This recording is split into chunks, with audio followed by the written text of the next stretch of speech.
Let us all rise and glorify the Lord by singing our entrance hymn.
In the name of the Father, and of the Son, and of the Holy Spirit.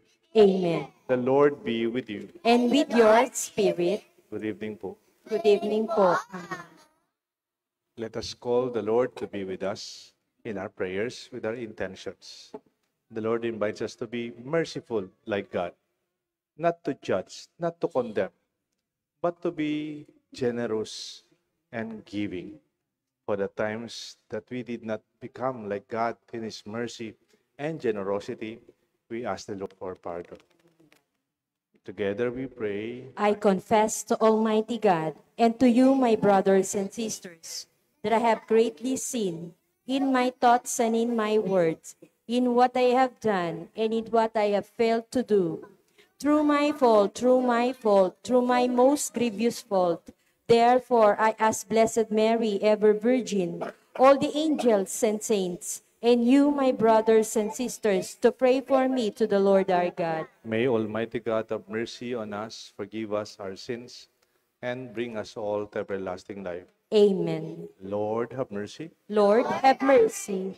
Christ, have mercy. Christ, have mercy. Lord, have mercy. Lord, have mercy. Let us pray. Please remember your intention, your personal prayer in this Mass. O God, who have taught us to chasten our bodies for the healing of our souls, and we pray, abstain from all sins, and be strengthened in our hearts to carry out your loving commands. We ask this, O Lord Jesus Christ, your Son, who lives and reigns with you in unity of the Holy Spirit, God, forever and ever. Amen. The Liturgy of the Word.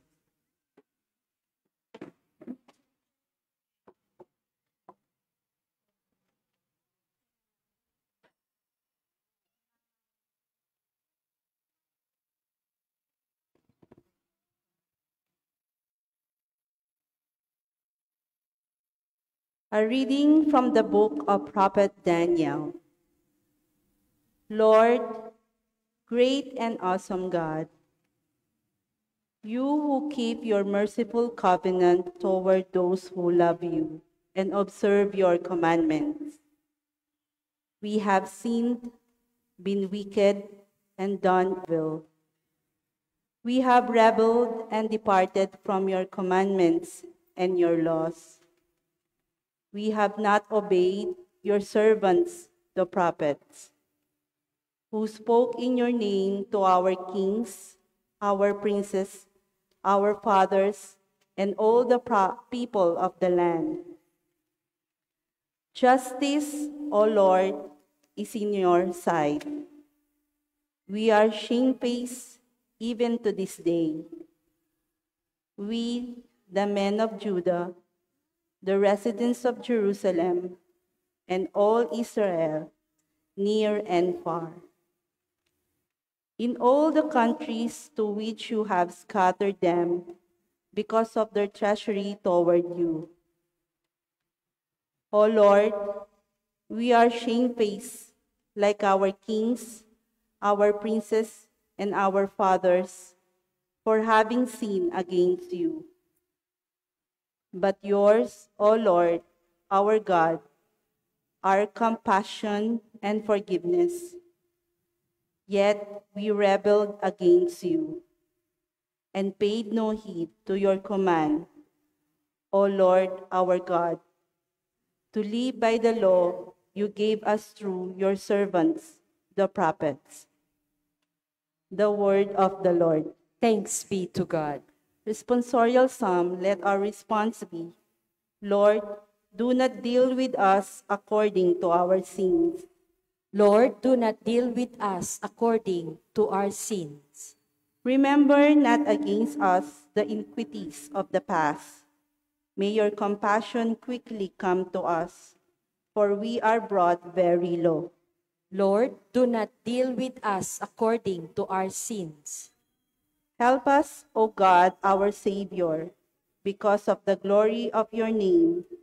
Deliver us and pardon our sins for your name's sake. Lord, do not deal with us according to our sins. Let the prisoners sighing come before you. With your great power, free those doomed to death.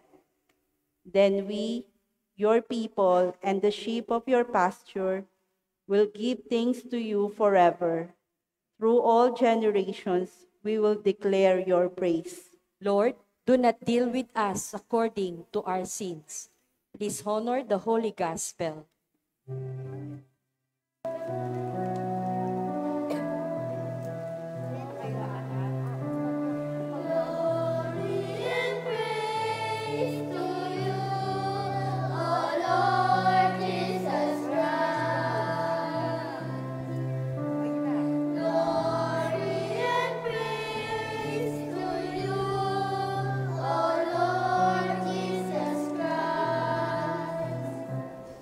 Altogether, your The words, words, Lord, Lord, are spirit and life.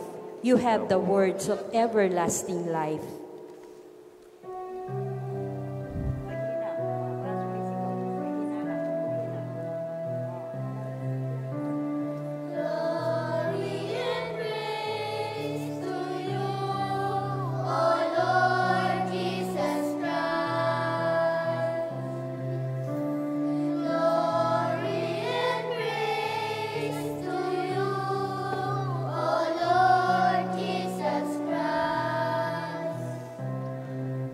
The Lord be with you. And with your A spirit, reading from the Holy Gospel according to Saint Luke.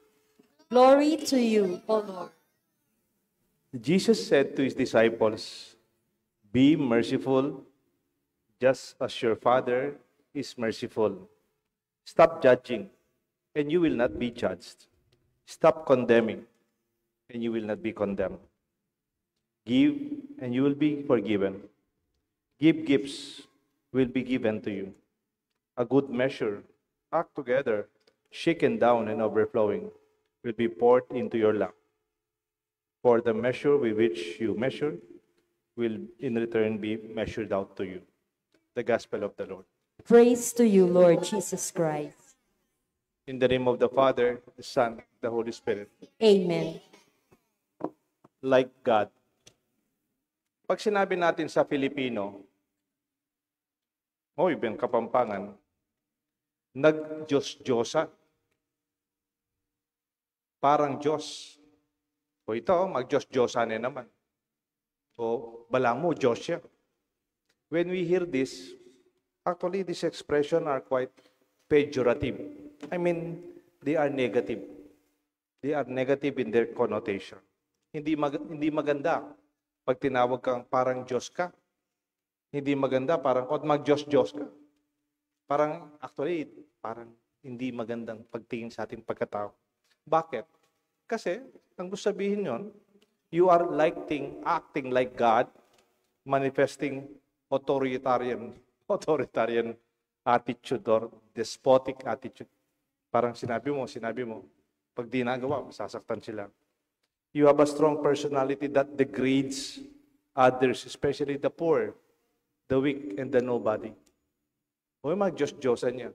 Usually, they lord it over. Sabi nga, the first letter of Peter said, don't lord it over like the scribes and the Pharisees do. To lord it over, lording, parang Diyos-Diyosan ka. Kaya ka ba lamang Diyos-Diyosan ka rin, aliwa? Sabi ni Peter in his letter to this community. But serve one another with love and humility. Di ba, pag nagdarasal tayo, the prayers after the homily of the priest, pag Sunday, ano sasabihin nito? I believe in God, the Father Almighty. See? Father Almighty.